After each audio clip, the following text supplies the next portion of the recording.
اهلا بيكم في فيديو جديد. النهاردة هنتكلم عن التأمل.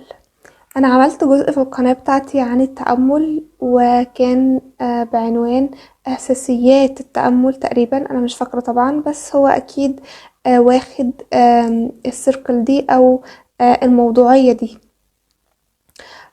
دلوقتي هنتكلم عن بعض التدريبات المهمة، وكمان كام سؤال كده بيدور في معقولنا وقت التأمل.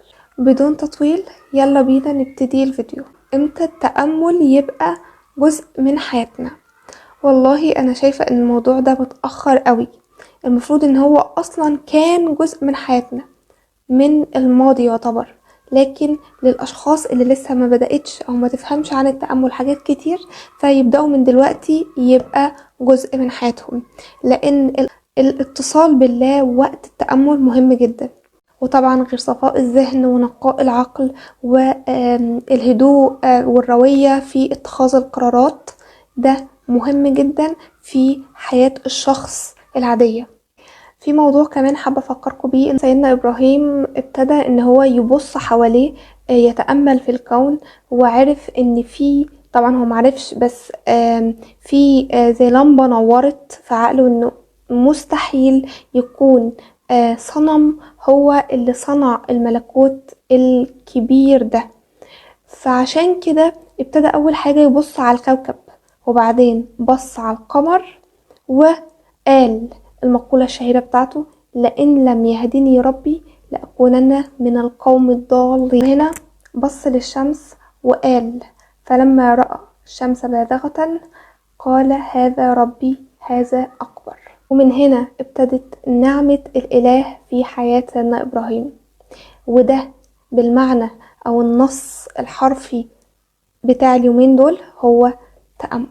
وفي نهاية الكلام: إني وجهت وجهي للذي فطر السماوات والأرض حنيفا وما أنا من المشركين. عندنا سيدنا إبراهيم والرسول صلى الله عليه وسلم، الاتنين كانوا بيتأملوا في خلق السماوات والأرض.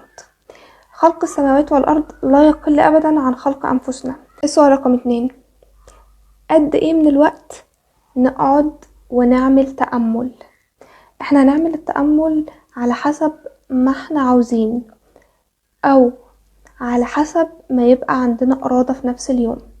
انا ابتديت بصراحة ب5 دقايق، وبعدين زودت ل10، وبعدين ل15، وبعدين ل20 دقيقة، واحيانا بعمل تأمل لمدة 25 دقيقة، ودي اكبر نسبة وصلت لها من الوقت. يعني انا بعمل تأمل لمدة 25 دقيقة، طبعا دي في ناس بتعمل 40 وفي ناس بتعمل 35، كل حسب مقدرته. وابدأوا بأقل فأزيد لحد ما توصلوا للوقت اللي انتوا عايزينه. انا ناوية اعمل تأمل او اكمل في التأمل ان شاء الله لحد ما اوصل ل40 دقيقة، وزي ما قلت في الاول كل على حسب مقدرته. تمام. السؤال رقم 3: نستمد ايه من التأمل؟ طيب، الرسول صلى الله عليه وسلم كان عاوز يتأمل علشان حاجة معينة. ايه هي؟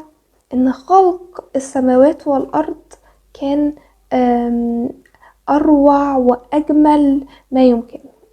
فاستمداد الرسول صلى الله عليه وسلم من التأمل ما هو الا جمال للكون وهدوء وزيادة في التفكير والاطمئنان. لكن سيدنا إبراهيم كان عاوز يتأمل، وتأمل فعلا في الشمس والقمر والكواكب، تأمل فيهم كلهم علشان يستدل ان في إله. فهو استمد من التأمل بتاعه ان في إله للكون، كل على حسب استمداده. عاوز تستمد طاقة الأمان، استمد من التأمل، ولكن انت عارف ان في إله فانت رايح تستمد منه. في تدريب معين كده انا ما قلتهوش في الفيديو اللي فات لما كنت بعمل الجزء الاولاني، ما قلتهوش، عاوزة اقوله دلوقتي.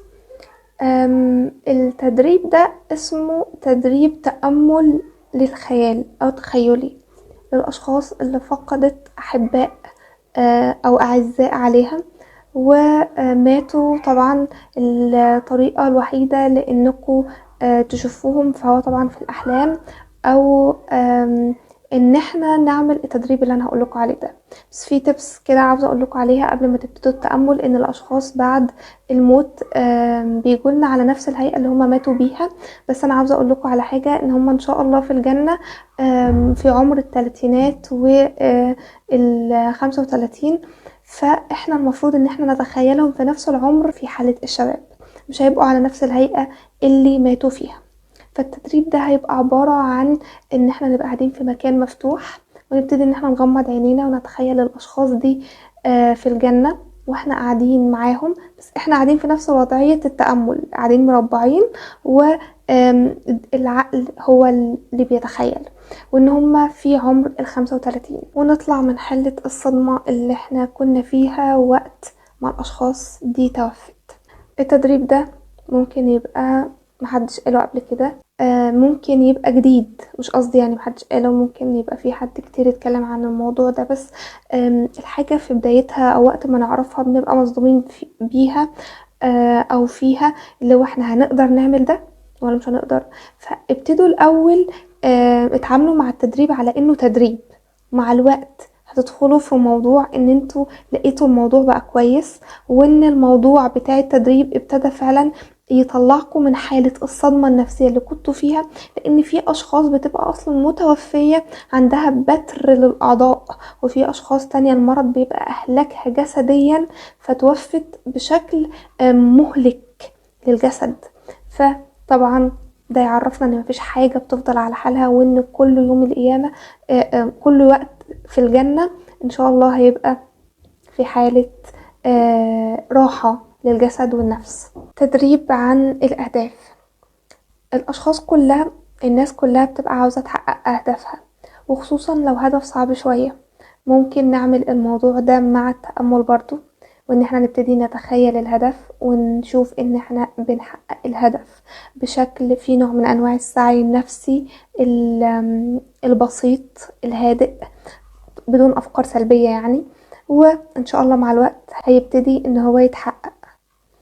الموضوع ممكن برضو مع الوقت ياخد مجراه، في البداية هيبقى صعب شوية وهنبقى مش قادرين نتأمل في الهدف بتاعنا، بس دي من انواع التدريبات اللي ممكن اقولها لكم. اتمنى يكون الفيديو فاتكم، ما تنسوش تقولوا لي حابين نتكلم عن مواضيع ايه الفترة الجاية، فاشوفكم ان شاء الله في فيديو جديد.